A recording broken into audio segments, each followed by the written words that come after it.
Hello प्यारे बच्चों, पिछले वीडियो में हम प्रश्नावली 4.3 का पहला क्वेश्चन यानी दो चरों वाले रैखिक समीकरणों के आलेख खींचना मैंने बताया था। अब देखिए अगला प्रश्न जो है वो क्या दिया गया है, समझते हैं इसे। बिंदु 2,14 से होकर जाने वाली दो रेखाओं के समीकरण लिखिए। बिंदु 2,14 से होकर जाने वाली दो रेखाओं के समीकरण लिखिए।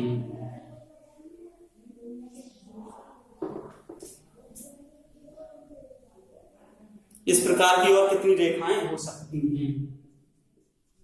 इस प्रकार की और कितनी रेखाएं हो सकती हैं?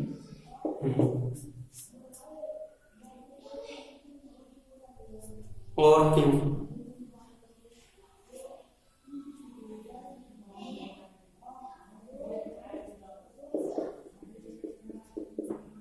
तो मैं यहाँ पर कुछ पहले बता देना चाहूंगा तुम लोगों को, थोड़ी छोटी सी बात। मान लो ये कोई पॉइंट है, ठीक है। अब इससे जाने वाली इन रेखाएं खींची, मतलब जितनी हम खींच सकते हैं जितनी दूर से खींचते जाएंगे, कोई गिनती नहीं है इन रेखाओं की जो उसी एक ही बिंदु से होकर जा रहे हैं। तो जब एक बिंदु से होकर, ये ध्यान रखना, अनंत रेखाएं खींच सकते हैं हम। तो इसमें एक प्रश्न का उत्तर तो तुम्हें मिल ही गया होगा कि बिंदु 2,14 से होकर जाने वाली दो रेखाओं का समीकरण लिखिए। इस प्रकार की और कितनी रेखाएं हो सकती हैं? कितनी रेखाएं हो सकती हैं? तो इसका मतलब क्या है? अनंत रेखाएं हो सकती हैं। हल देखिए पहले, अब इसका पूरा संपूर्ण हल बताते हैं। माना 2,14 से होकर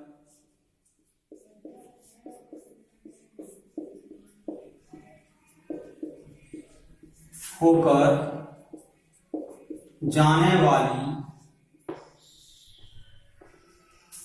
2,14 से होकर जाने वाली रेखा ax + by + c = 0 है। ये कोई ये क्योंकि ये दो चरों का रैखिक समीकरण है। ये मान लिया हमने, ये दो चरों से, ये 2,14 से होकर जाने वाली, क्योंकि 2,14 से जा रही है तो 2x और y, तो दो ही चरों का रैखिक समीकरण होगा। तो दो, ये कोई रेखा है। अब इस समीकरण में x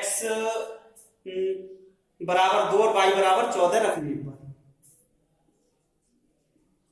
इसमें x बराबर 2 और y बराबर 14 रखने पर, यही क्यों रख रहे हैं? क्योंकि ये जो रेखा है वो इस बिंदु से होकर जा रही है, यानी ये बिंदु इस रेखा का हल है। जब इस रेखा का हल है तो इस रेखा को संतुष्ट करेगा।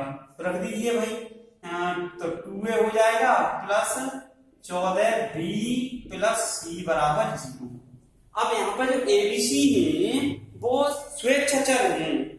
अब यहाँ हम अपने हिसाब से मान ऐसे देंगे कि a और b के मान कैसे भी ले लो जिससे c का मान ज्ञात हो जाए। a और b 0 नहीं होने चाहिए, ठीक है। तो देखिए ये, अब मैं अलग अलग कंडीशन में बता सकता हूं, क्योंकि कितनी भी रेखाएं खींच सकते हैं हम। a बराबर 1 और b बराबर 1, तो c का मान निकाल लीजिए। a बराबर 1 लगाओगे तो 2 × 1 + 14 × 1 + c = 0। तो 2 + 14 + c = 0, तो c बराबर आ जाएगा -16। c का मान लगा दीजिए। अब इसमें c का मान आ गया, a का मान, b का मान, ठीक है। इसमें लगा दीजिए जो रेखा में दी गई है, ठीक है। अब यहां पर लिख रहा हूं मैं, अतः 2,14 से जाने वाली रेखा का समीकरण। देखो 2,14 से जा रही है तो a बराबर कितना है हमारा 1, तो ये x हो जाएगा, b बराबर भी 1 दिया प्लस y हो जाएगा, c बराबर कितना निकाला -16 बराबर 0, या हम इसको ऐसे भी लिख सकते हैं x प्लस y बराबर 16। हो सकता है तुम ये सोच रहे हो कि यहाँ पे a बराबर 1 b बराबर 1 क्यों दिया, कैलकुलेशन सरल रहे इसलिए ले लिया मैंने। ये मान हमें लगानी नहीं है क्योंकि इस बिंदु से जा रही है, इसलिए x और y का मान नहीं बदल सकते हैं। a बराबर 2 b बराबर 4 ले लेते तो c का मान कुछ अलग आ जाता, a बराबर 3 b बराबर 6 ले लेते तो c का मान अलग आता, लेकिन रेखा नहीं बदलती, रेखा वही रहती। अब ये जो रेखा है वो 2,14 से जाती है या नहीं, इसका निर्णय इसमें x बराबर, ये इस रेखा में x बराबर 2 और y बराबर 14 रखिए, तो x की जगह 2 रखेंगे, y की जगह 14, 2 प्लस 14 कितने हुए 16, यानी दाया वो बायां पक्ष और दायां पक्ष क्या हो गए बराबर हो गए। जब दोनों पक्ष बराबर हो गए तो इसका मतलब ये है कि ये रेखा 2,14 से होकर जाएगी। अब देखिए पुनः मैं और बता रहा हूं, पुनः दो रेखाएं ज्ञात करनी है ना हमें, तो एक रेखा तो ये हो गई, एक रेखा तो हमने यहाँ पे ज्ञात कर दी। पुनः a बराबर ये जो दिया है a और b के मान इनको बदल देती हूँ, a बराबर 2 और b बराबर 3 लेने पर a बराबर 3 और b बराबर a बराबर 2 b बराबर 3, पुनः a बराबर 2 और b बराबर 3 लेने पर इसे लगा दीजिए, a बराबर 2 और b बराबर 3। तो देखो 2 गुणा 2 प्लस 14 गुणा 3, ऐसा नहीं है कि धनात्मक ही ले सकते हैं, ऋणात्मक भी ले सकते हैं, कोई दिक्कत नहीं है, और प्लस c बराबर 0, तो 2 दूनी 4 प्लस 14 3 42 प्लस c बराबर 0, c बराबर कितना आ गया 42 और 4 46 माइनस के 46 आ गया। अतः 2,14 से होकर जाने वाली रेखा का समीकरण क्या होगा। देखो a का मान 2, b का मान 3 और c का मान -40 इसमें लगा दीजिए जो हमें दी गई है, जो हमने मानी थी, तो क्या आ जाएगा 2x प्लस 3y और c का मान है -46 बराबर 0, या हम इसको ऐसे भी लिख सकते हैं 2x प्लस 3y बराबर 46।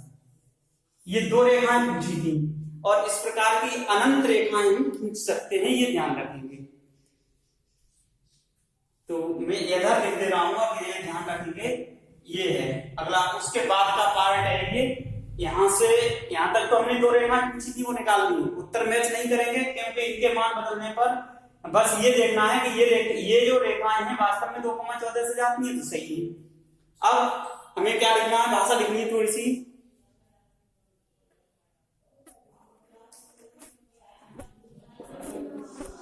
इस प्रकार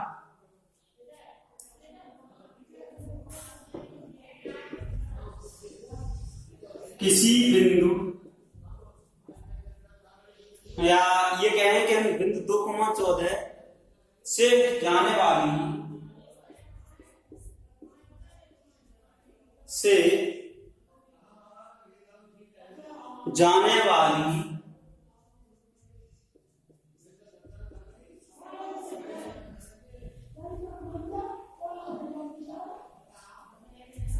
रेखाओं की संख्या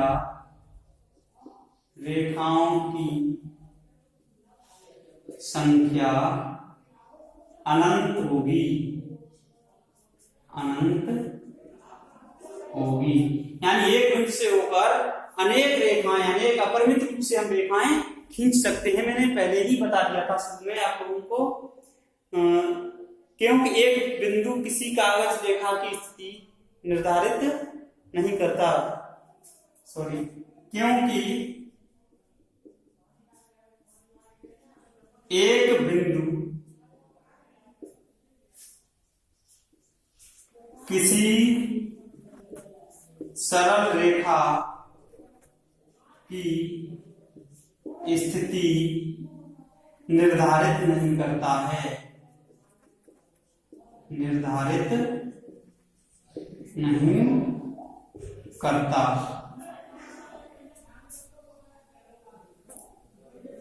निर्धारित नहीं कर सकता।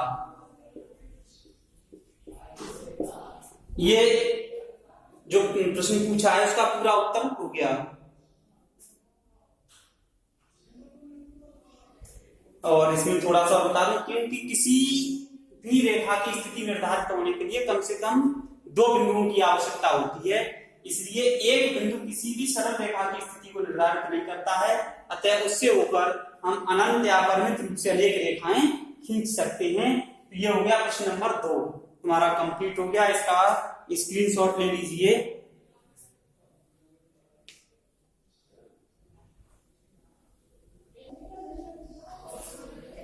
अब देखिए प्रश्न संख्या है 3। क्या है इसका हल बताते हैं। यदि बिंदु 3,4 समीकरण इतने के आलेख पर स्थित है तो ए का मान ज्ञात कीजिए। अब इसमें हमें ध्यान रखना कि अगर कोई बिंदु किसी भी समीकरण के आलेख पर स्थित है, इसका मतलब वो बिंदु उस समीकरण का हल है, और जब हल होता है तो दिए गए समीकरण को संतुष्ट करता है, ये ध्यान रखेंगे।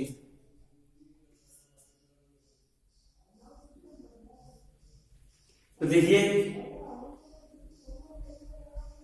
बिंदु 3,4 समीकरण 3y बराबर ax + c1 पर स्थित है, अतः यह इस समीकरण का हल होगा। अगर ये इस समीकरण इतने के आलेख पर स्थित है, समीकरण के आलेख पर स्थित है, इस समीकरण के आलेख पर स्थित है, यह है इस समीकरण का हल होगा।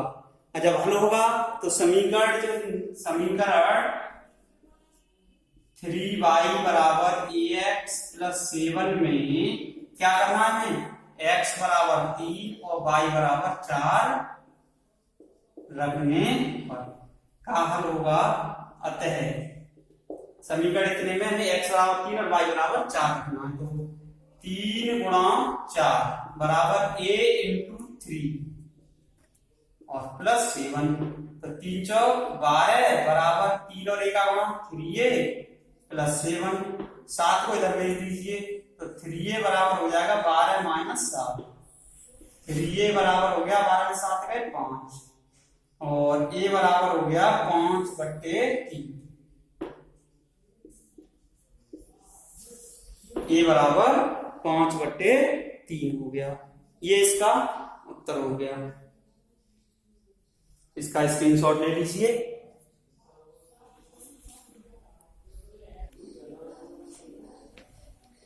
देखिए अगला प्रश्न है प्रश्न नंबर 4। प्रश्न नंबर 4 है, एक नगर में टैक्सी का किराया निम्नलिखित है। ध्यान से समझेंगे प्रश्न को। पहले किलोमीटर का किराया 8 रुपए है और उसके बाद की दूरी के लिए प्रति किलोमीटर का किराया 5 रुपए है। यानी पहले 1 किलोमीटर का किराया 8 रुपए, उसके बाद जितने किलोमीटर 1 किलोमीटर का 5 रुपया। अब जितने किलोमीटर चल जाओगे उसके हिसाब से है, 5 रुपया प्रति किलोमीटर है आगे। यदि तय की गई कुल दूरी x किलोमीटर और कुल किराया y रुपए है, तो इसका एक रैखिक समीकरण लिखिए और उसका आलेख भी खींचिए। तो देखिए हल इसका, पहले 1 किलोमीटर का किराया जो दिया गया है वो कैसे चलते जाएंगे। पहले 1 किलोमीटर का किराया कितना है, बराबर ₹8। ठीक है, पहले किलोमीटर किराया ₹8 हो गया। शेष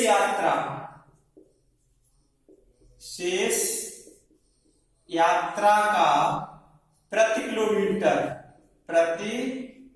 किलोमीटर किराया बराबर ₹5। प्रति किलोमीटर किराया कितना है? ₹5। तय की गई कुल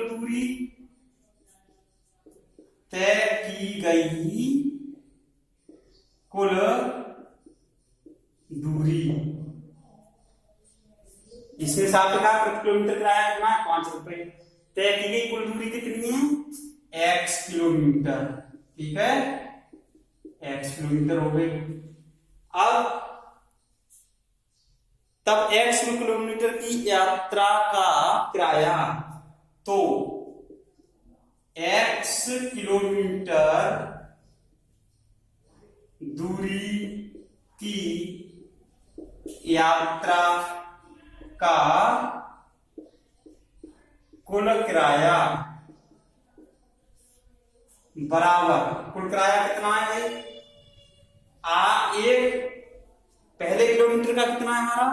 पहले 1 किलोमीटर का किराया, पहले 1 किलोमीटर का किराया प्लस पहले भाई कुल दूरी कितनी है? x किलोमीटर, उसमें से 1 किलोमीटर का किराया अलग है ₹8, तो उसको हमने पहले 1 किलोमीटर का किराया प्लस, अब दूरी कितनी बची? 1 किलोमीटर कम हो गई, इसमें से कुल दूरी x है, x में से 1 किलोमीटर कम हो गई, तो कितनी हो गई? x माइनस 1 किलोमीटर बचने वाली, x माइनस 1 किलोमीटर यात्रा का किराया, x minus 1 kilometre direct kilometre यात्रा का किराया।